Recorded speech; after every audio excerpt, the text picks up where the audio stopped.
His Excellency President Emmanuel Macron, distinguished delegates, friends of the media,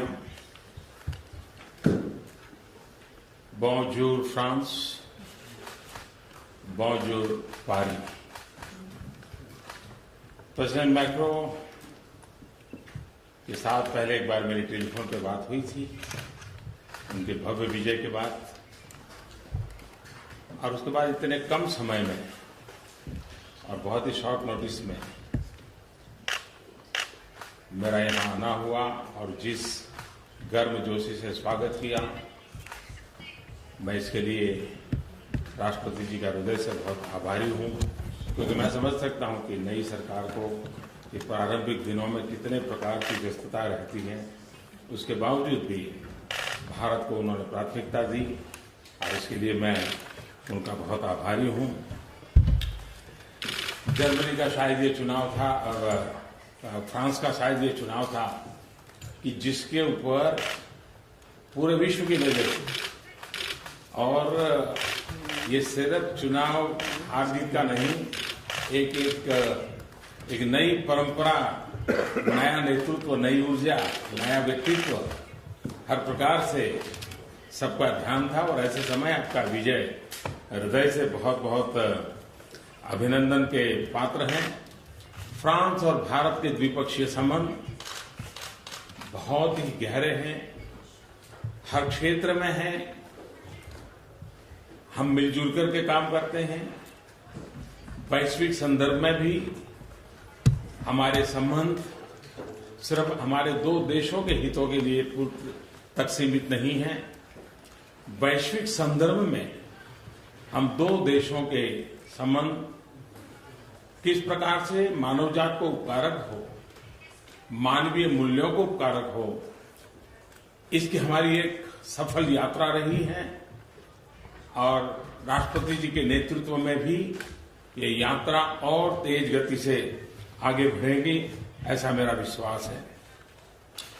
विकास का हमारा दायरा, संबंधों का हमारा दायरा एक बहुत बड़े फलक पर है, चाहे वो टेक्नोलॉजी का मसला हो या ट्रेड की बात हो, चाहे वो इनोवेशन का विषय हो या इन्वेस्टमेंट की बात हो, चाहे एजुकेशन हो, एनर्जी हो, एंटरप्रेन्योरशिप हो, हर दृष्टि से। और जैसा अभी राष्ट्रपति जी ने बताया कि student to exchange progress, student के लिए इंटर्नशिप के कार्यक्रम, भारत को ज्यादा समझने का प्रयास, भारत के नौजवानों को फ्रांस को समझने का प्रयास, इसको हम कैसे बल दें, इस पर भी आज हमारी काफी वास्ता हुई। और इसलिए मैं कहूंगा कि एजुकेशन हो, एनर्जी हो, एंटरप्रेन्योरशिप हो, चाहे डिफेंस का मामला हो या डेवलपमेंट का मामला हो, हमारे लिए दोनों फर्क का उतना ही महत्व है।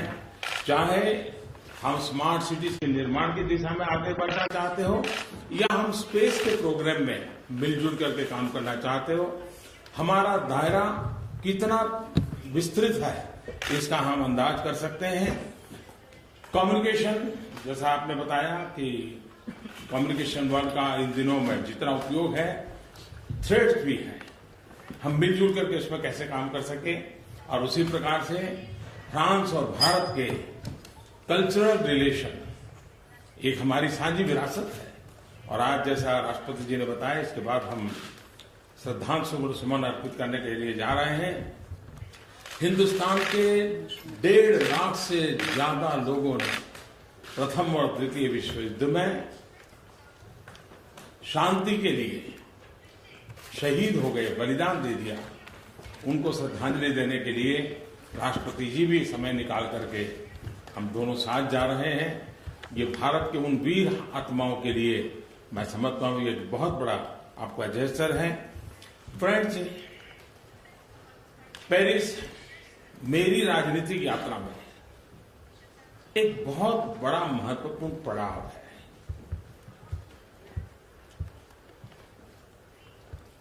फ्रांस के साथ भारत ने और व्यक्तिगत रूप से मैंने खास करके क्लाइमेट चेंज के संदर्भ में, पेरिस एग्रीमेंट के संदर्भ में जिस तरह कंधे से कंधा मिलाकर के काम किया, और मैं समझता हूं कि पेरिस एग्रीमेंट ये एक साझी विरासत है, ये और विश्व की साझी विरासत है। इस पीढ़ी की ये ऐसी देन है जो भावी पीढ़ी की भी विरासत बनने के लिए एक नई आशा को जन्म देती है। यह केवल पर्यावरण सुरक्षा का मामला नहीं है, लेकिन हम सबकी मदर अर्थ को बचाने की एक साझी जिम्मेवारी है, हमारा कर्तव्य है। मेरे लिए, हम भारतवासियों के लिए प्रकृति का संरक्षण, संवर्धन, पर्यावरण की रक्षा ये आर्टिकल ऑफ फेथ है,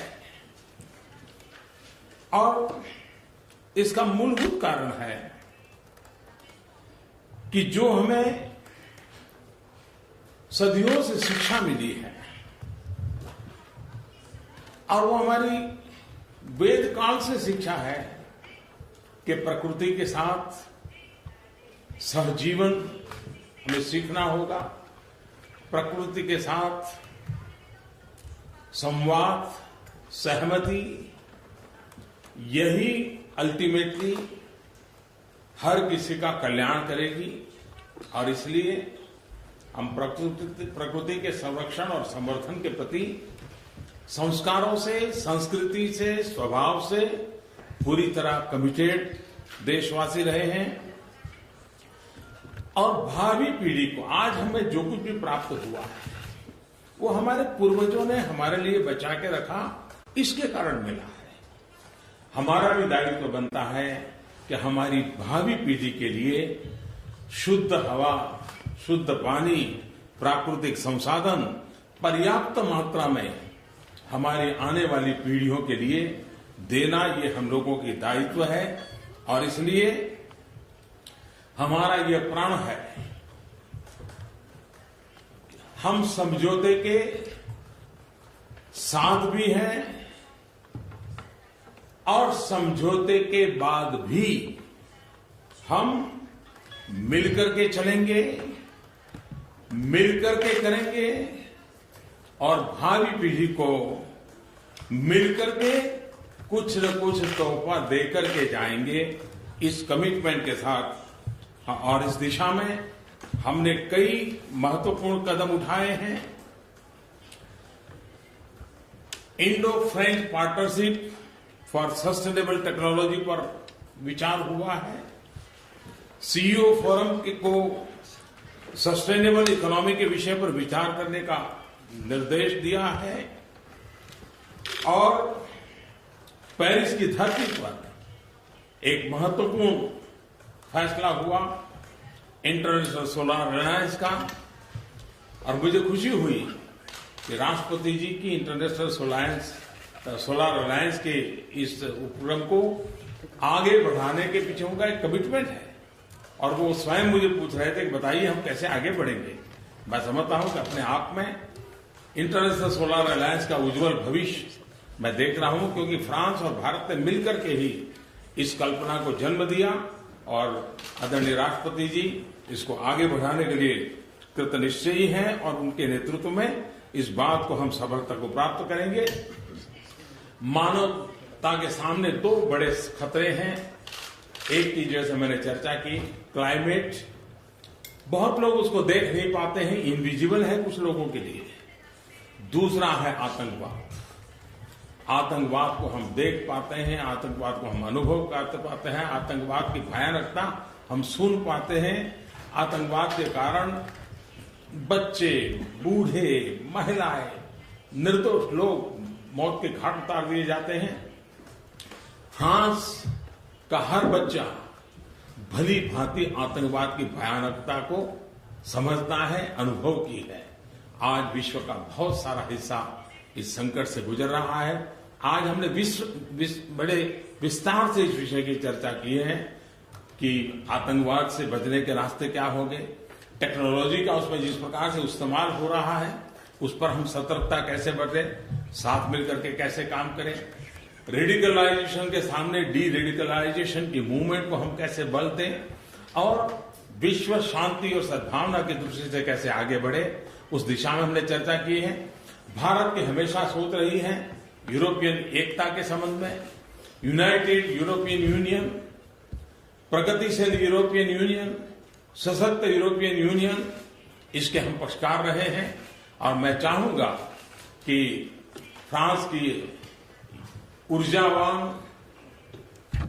विजनरी, यंग नेतृत्व न सिर्फ फ्रांस को लेकिन यूरोपियन यूनियन को भी एक नई ताकत देने के लिए अपना योगदान जरूर देगा। एक सफल यूरोपियन यूनियन, ताकतवर यूरोपियन यूनियन, प्रगतिशील यूरोपियन यूनियन जो वैश्विक संतुलन के अंदर एक बहुत बड़ी भूमिका अदा कर सकता है। मुझे आशा है कि उस दिशा में फ्रांस सफलतापूर्वक अपनी भूमिका निभाएगा। मेरे लिए खुशी की बात है कि राष्ट्रपति जी ने भारत आने के मेरे निमंत्रण को स्वीकार किया है। हम उनके स्वागत के लिए बहुत उत्सुक हैं। मैं फिर एक बार उनका हृदय से आभार व्यक्त करता हूं, फ्रांस की जनता का आभार व्यक्त करता हूं और मानवता के सामने जो संकट है, चाहे वो क्लाइमेट का हो, चाहे आतंकवाद का हो, हम दोनों देश मिल करके इस मानवता के काम को आगे बढ़ाएंगे। बहुत बहुत धन्यवाद।